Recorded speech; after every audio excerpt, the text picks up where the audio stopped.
অমর একুশে বইমেলায় বরাবরের মতোই সাহিত্যের বই আছে পাঠক আগ্রহের শীর্ষে। তবে ধীরে ধীরে বিষয়ভিত্তিক বইয়ের চাহিদাও উল্লেখযোগ্যভাবে বেড়েছে। পাঠকের রুচি ও প্রয়োজনীয়তার প্রেক্ষিতে বিজ্ঞান, প্রযুক্তি, ইতিহাস, দর্শন, অর্থনীতি এবং ব্যক্তিগত দক্ষতা উন্নয়নের বইয়ের প্রতি ঝোঁক বাড়ছে বলে মনে করেন প্রকাশকরা।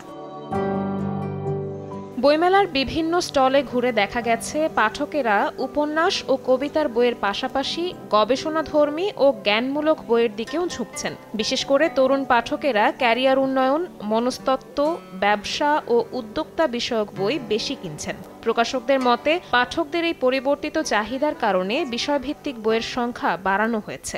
যারা এই ডেটা সায়েন্সে তাদের ক্যারিয়ার করতে চায়, তাদের যে ডেটা সায়েন্সের প্রাথমিক যে ধারণা, সেই ধারণা বা ভিত্তি পাওয়ার ক্ষেত্রে এই বইটা পড়লে তাদের সেই ভিত্তিটা রচিত হবে। পাঠকরা, বড়রা যারা আছেন, গার্জিয়ান যারা আছেন, ছোট ছোট বাচ্চাদের জন্য মোটিভেশন টাইপের বই সাজেস্ট করতেছে বেশি। মৌলানা ভাসানীর বেহাত বিপ্লব, বামপন্থী আন্দোলনের এই বইটিও, এগুলো আসলে যথেষ্ট চাহিদা আছে।